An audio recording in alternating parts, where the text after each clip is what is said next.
Esta no es mi historia. Yo no estuve ahí.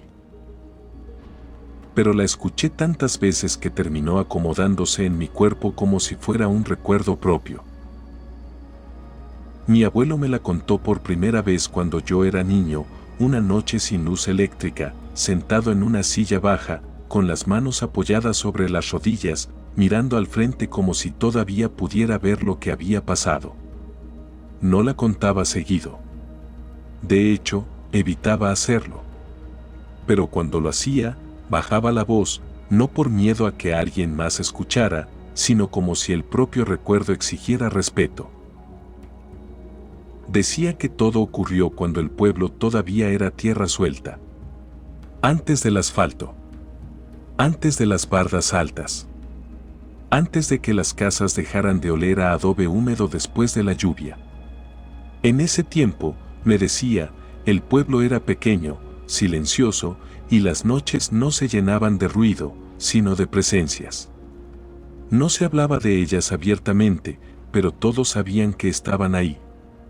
No como algo extraordinario, sino como parte del entorno. Como el monte. Como los perros que aullaban sin motivo aparente. Como las sombras que parecían quedarse un segundo más de lo normal en los callejones. Las casas eran bajas, hechas de tierra, madera y teja. Algunas familias, las que tenían un poco más de dinero, ya estaban levantando muros de ladrillo, pero todavía convivían con las viejas construcciones. Una de esas casas era la del vecino del que trata esta historia. Vivía a unas cuantas puertas de la casa de mi abuelo. Se conocían de vista, de saludo corto, de cruce cotidiano. No eran amigos cercanos, pero tampoco extraños. Mi abuelo siempre aclaraba algo antes de continuar, él no era un hombre dado a exagerar. No creía en cuentos inventados ni en sustos fáciles. Lo que me narraba, insistía, era lo que había visto, escuchado y vivido en su propio pueblo. Cada año, sin falta, llegaba un circo. No era un circo grande. No había animales exóticos ni carpas enormes que se vieran desde lejos. Era más bien modesto, casi austero. Llegaba en camiones viejos, levantaba su lona en un terreno amplio cerca del centro del pueblo y se quedaba algunos días. Para los niños, era un evento esperado. Para los adultos, una distracción pasajera. Para el pueblo entero, una alteración temporal del ritmo habitual.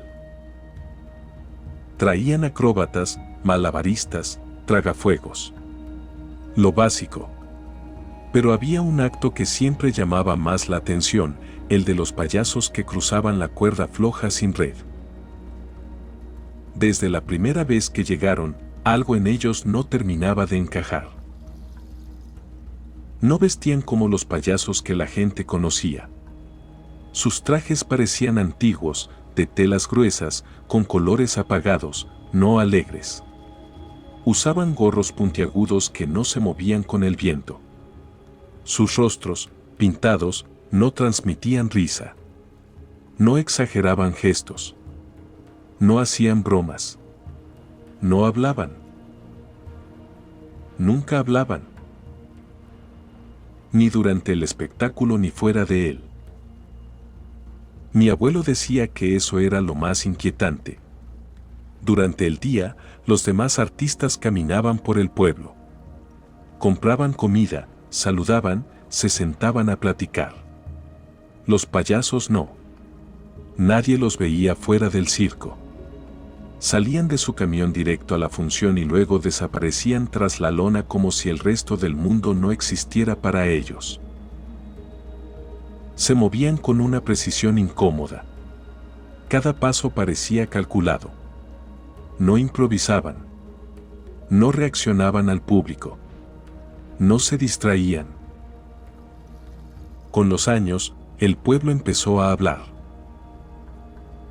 Nada concreto. Solo comentarios. Suposiciones. Viejas señoras diciendo que no eran normales. Hombres diciendo que algo no les gustaba. niños diciendo que les daban miedo. Pero como pasa siempre, sin pruebas, todo quedaba en murmullos. Hasta que surgió el rumor. Mi abuelo no supo decirme exactamente de dónde salió. Solo que un día, alguien afirmó que si durante el acto de los payasos alguien rezaba el Padre Nuestro, algo malo ocurriría. No una caída. No un susto. Algo verdaderamente malo. La mayoría se rió. Otros se persignaron. Algunos decidieron no tentar nada. Pero el vecino, no. Era un hombre de carácter fuerte, curioso, de esos que no creen hasta ver. Escuchó el rumor y, lejos de asustarse, pareció intrigarlo. Mi abuelo recordaba haberlo visto esa tarde, sentado entre el público, más atento de lo normal, como esperando un momento específico. Cuando uno de los payasos subió a la cuerda floja, el silencio se extendió por la carpa. El hombre cerró los ojos y empezó a rezar. No en voz alta, no para que nadie lo oyera. Apenas movía los labios. Mi abuelo estaba lo suficientemente cerca como para notar que algo estaba pasando, pero no entendió que, hasta después. El payaso avanzaba por la cuerda con la misma precisión de siempre. Paso firme. Cuerpo recto. Sin titubeos. Cuando el vecino terminó la última palabra de la oración, el cuerpo del payaso se desacomodó. No fue un resbalón exagerado. No fue un tropiezo evidente. Fue como si algo invisible hubiera cambiado el equilibrio del aire. El payaso cayó. El golpe contra el suelo fue seco. Real. Demasiado real. Durante unos segundos, nadie reaccionó. Algunos pensaron que era parte del acto. Pero cuando la sangre comenzó a extenderse bajo el cuerpo inmóvil, el silencio se rompió en gritos. El payaso convulsionó brevemente y luego no se movió más. Mi abuelo siempre se detenía ahí un segundo. Respiraba. Y entonces seguía. Porque, según él, ahí fue cuando todo empezó de verdad. El circo se convirtió en un ruido sin forma. Gente corriendo, niños llorando, adultos gritando órdenes que nadie obedecía. El cuerpo del payaso seguía ahí, torcido de una manera que no correspondía a un acto humano. La sangre no se movía, solo se expandía lentamente sobre la tierra apisonada, como si el suelo la estuviera absorbiendo con paciencia. Mi abuelo decía que el vecino se quedó paralizado. No gritó. No se levantó de inmediato. Solo abrió los ojos y entendió, con una claridad que no necesitaba explicación, que algo había respondido a lo que él acababa de hacer. Los bomberos tardaron. En el pueblo no había médicos. Cuando finalmente alguien se acercó a revisar al payaso, ya no había nada que hacer. El cuerpo estaba frío. Demasiado frío para haber caído hace tan poco. Fue entonces cuando uno de los otros payasos se acercó. No caminó rápido. No corrió. Avanzó entre la gente como si el caos no existiera. Su maquillaje seguía intacto, pero ya no había rastro de espectáculo en su postura. Se detuvo frente al vecino, puso una mano pesada sobre su hombro y habló. Esa fue la primera vez que alguien los escuchó hablar. La voz no coincidía con el cuerpo. Era profunda, grave, sin emoción aparente, pero cargada de algo que mi abuelo siempre describía como una tristeza antigua. No gritó. No reclamó. Solo dijo: Amigo, nosotros no te estábamos haciendo nada. ¿Por qué nos hiciste esto? No fue una amenaza. Eso fue lo peor. El vecino sintió que el aire se le iba. Se levantó de golpe, empujó a quienes tenía alrededor y salió de la carpa sin mirar atrás. Afuera, el aire nocturno no alivió nada. Caminó sin rumbo, con la sensación de que algo se había quedado adherido a él, como un olor que no se quita. Esa noche no durmió. Los días siguientes fueron extraños.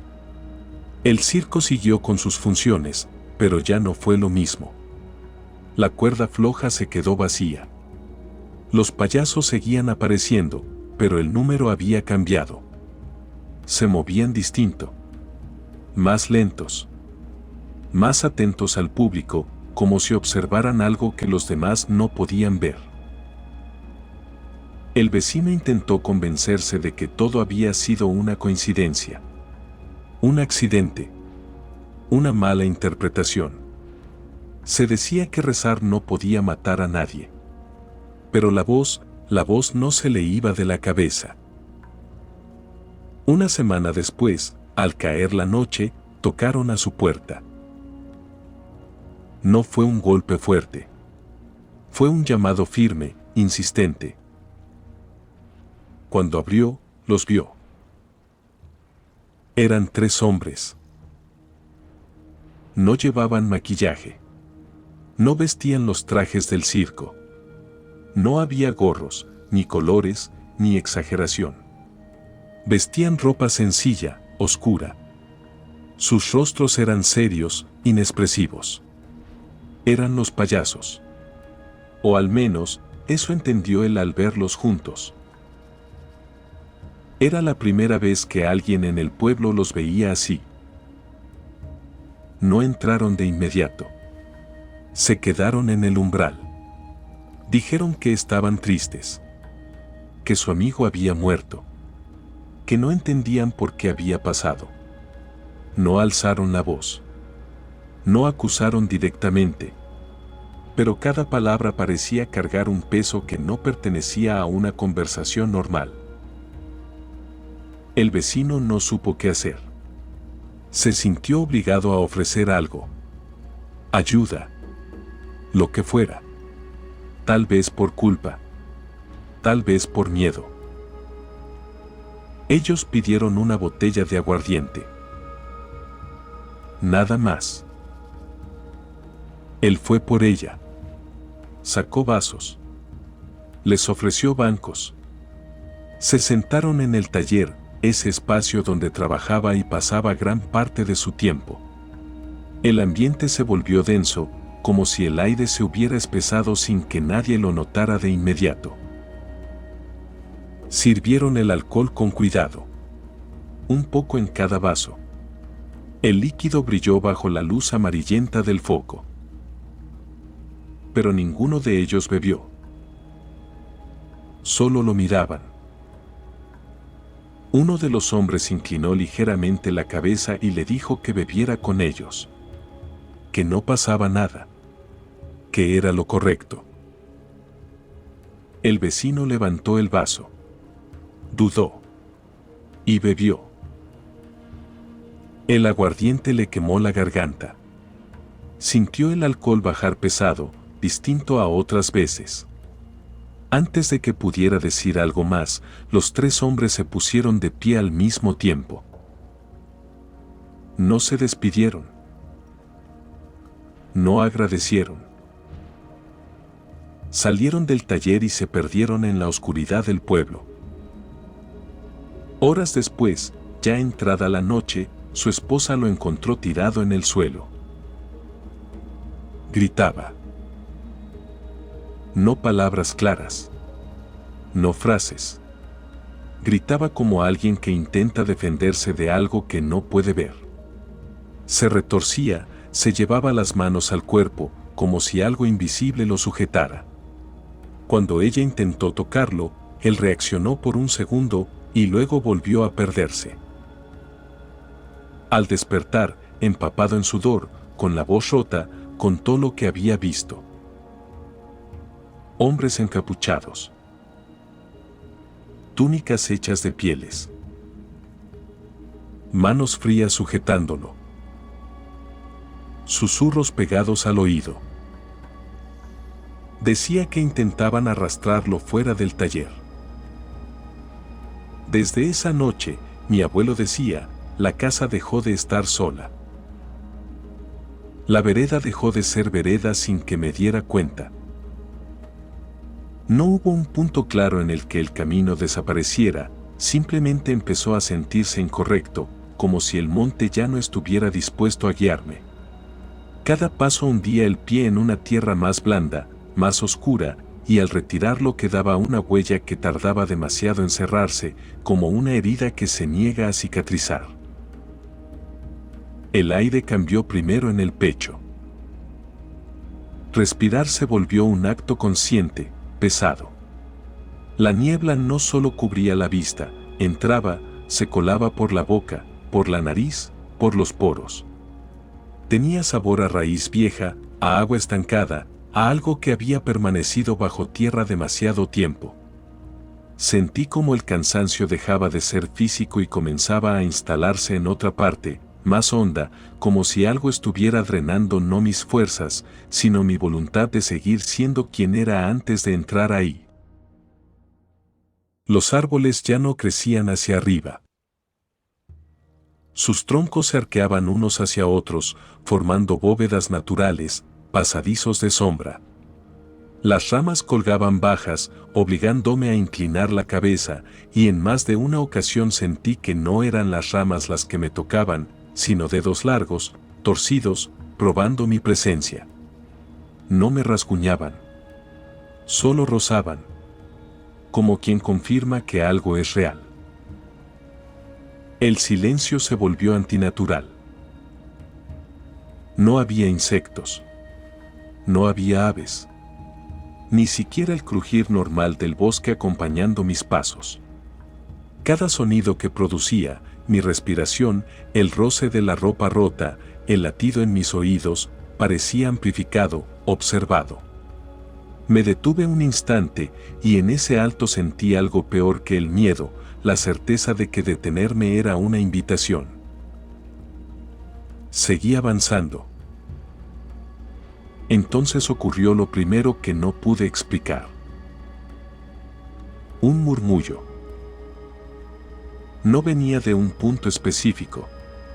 No era una voz clara ni palabras completas. Era más bien un ritmo, una cadencia baja que se filtraba entre los árboles, como si el monte mismo estuviera recordando algo en voz baja. Al principio pensé que era el viento, hasta que entendí que el viento no repite sílabas. El murmullo decía mi nombre. No como lo dicen los vivos, sino como lo haría alguien que lo aprendió hace mucho tiempo y apenas lo recordara ahora. Mal pronunciado. Arrastrado. Antiguo. Sentí un escalofrío recorrerme la espalda cuando comprendí que no venía de adelante ni de atrás, sino desde abajo, desde la tierra que pisaba. Mis piernas comenzaron a temblar. Cada paso se volvió más pesado, no por el terreno, sino por una resistencia invisible, como si algo no quisiera que me alejara, o peor aún, como si no quisiera que avanzara demasiado rápido. La noción del tiempo empezó a deshilacharse. No sabía si llevaba minutos u horas caminando. El cielo, cuando lograba verlo entre las ramas, no cambiaba. No amanecía. No oscurecía más. Era una noche suspendida. Entonces vi las marcas. Talladas en piedras húmedas, medio cubiertas de musgo. Símbolos que no reconocí del todo, pero que mi cuerpo pareció entender antes que mi mente. Espirales incompletas. Líneas quebradas. Figuras que parecían hombres o algo que quiso serlo. Algunas marcas estaban frescas. Demasiado frescas. No estaba solo. La certeza no llegó como un sobresalto, sino como una aceptación lenta. Algo caminaba conmigo, ajustando su ritmo al mío. Cuando me detenía, se detenía. Cuando respiraba hondo, el aire parecía responder. No lo veía, pero lo sentía justo fuera del campo de visión, siempre en el límite, siempre esperando que girara la cabeza. No lo hice. Porque supe, con una claridad que me heló la sangre, que el momento en que lo mirara, algo de mí ya no volvería a bajar de ese monte. Seguí adelante, con la niebla pegada a la piel, con el murmullo aprendiendo a pronunciarme mejor, con el bosque cerrándose lentamente detrás de mí, como una boca que se prepara para tragar. Seguí avanzando, pero el acto de caminar empezó a perder sentido. Mis pies se movían, sí, uno delante del otro, obedeciendo a una memoria antigua del cuerpo, pero ya no había progreso.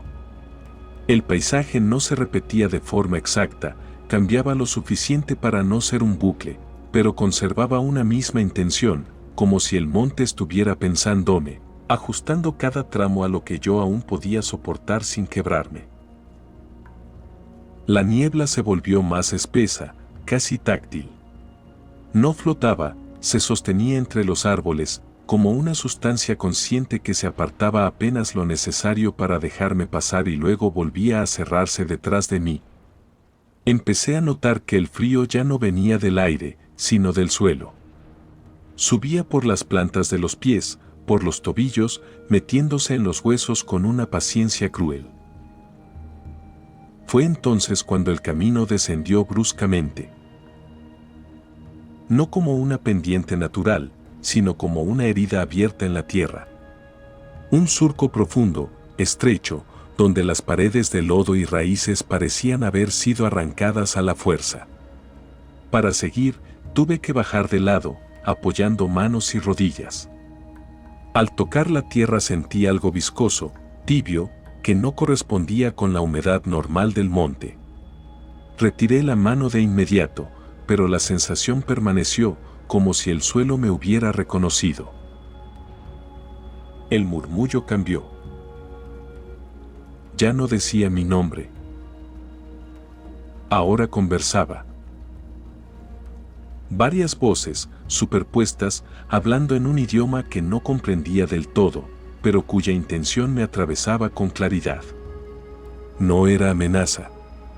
Tampoco advertencia. Era algo peor, expectativa. Como si mi llegada hubiera sido anunciada desde antes, como si cada paso que daba estuviera confirmando una decisión que no recordaba haber tomado. Al fondo del surco vi algo que no pertenecía al monte. Un objeto. Un pedazo de tela colgado de una raíz gruesa, balanceándose apenas.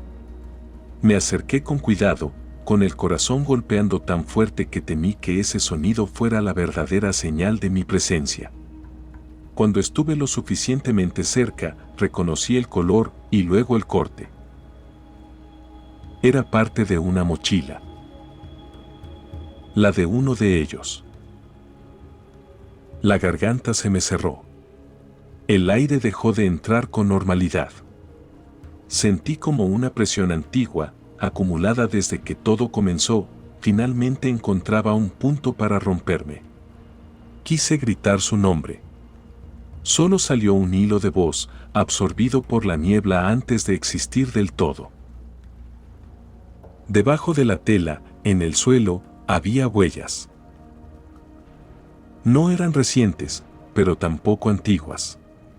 Marcas irregulares, como si alguien hubiera sido arrastrado, pero no con violencia inmediata, sino con una lentitud ritual, casi respetuosa.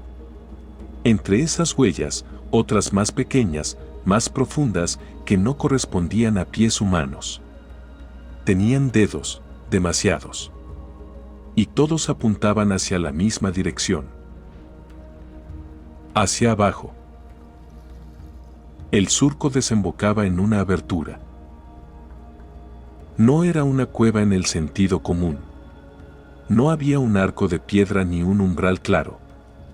Era más bien un pliegue del terreno, una zona donde la oscuridad parecía absorber la poca luz restante. Desde ahí provenía un olor más fuerte, mezcla de copal apagado, sangre seca y tierra recién removida. Antes de entrar, algo me detuvo. Un sonido detrás de mí. No pasos. No ramas quebrándose. Fue el sonido de la tierra acomodándose, como si el surco por el que había bajado estuviera cerrándose lentamente. Me giré a tiempo de ver cómo las paredes se desmoronaban sobre sí mismas, sellando la salida sin prisa, sin violencia, con la calma de algo que sabe que no será contradicho. No entré en pánico. Eso fue lo más aterrador. Una calma extraña me envolvió, pesada, artificial. Como si alguien hubiera puesto una mano enorme sobre mi pecho, no para asfixiarme, sino para tranquilizarme. Para decirme que resistirme ya no era necesario. Di un paso hacia la abertura. El murmullo cesó por completo. En su lugar, escuché una sola respiración. Lenta. Profunda. No provenía del interior de la cueva, sino del monte entero, como si el bosque estuviera inhalando conmigo, preparándose para el momento en que dejara de ser un caminante y empezara a hacer otra cosa. Y aún así, avancé. Porque en ese punto entendí la verdad que nadie quiere aceptar. Hay lugares de los que no se sale caminando. Solo atravesando lo que exigen a cambio. Entré. No porque quisiera respuestas, sino porque el lugar ya me había aceptado. La oscuridad no fue inmediata. Primero fue un crepúsculo subterráneo, una penumbra espesa donde las formas se intuían más de lo que se veían.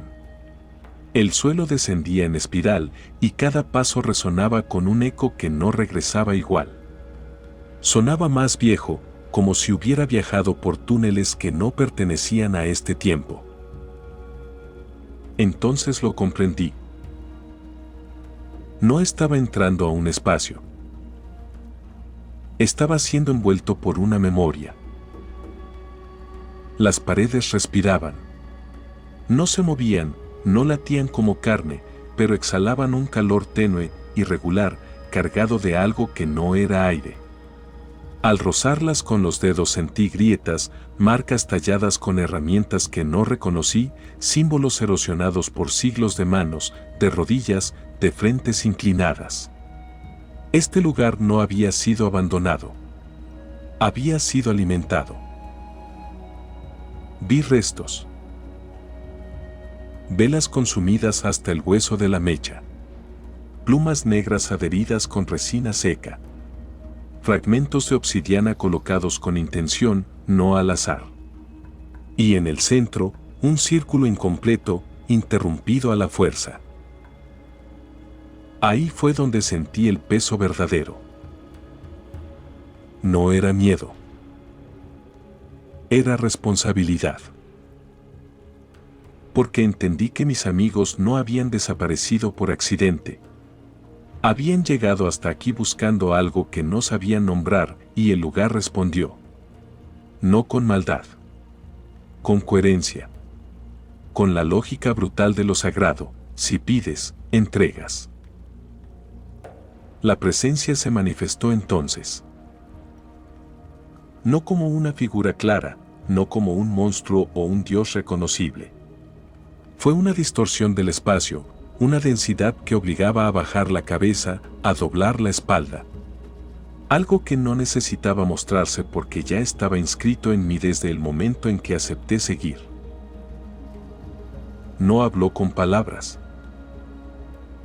Me mostró. Vi fragmentos. Manos atadas no con cuerdas, sino con promesas. Cuerpos marcados no para castigar, sino para anclar. Guardianes involuntarios, personas que alguna vez caminaron igual que yo, convencidas de que podrían salir intactas. Comprendí el pacto incompleto. Comprendí el desequilibrio. Comprendí por qué yo había llegado después. No me pidió que me quedara. Me pidió algo peor. Que recordara. Que cargara. Que contara. Porque algunos lugares no necesitan sangre nueva. Necesitan testigos vivos. Cuando salí, porque sí, salí, el monte era otro. No distinto, agotado. Como si hubiera cerrado un ojo que llevaba siglos abierto. El camino reapareció detrás de mí. La niebla se disipó lo suficiente para dejarme pasar.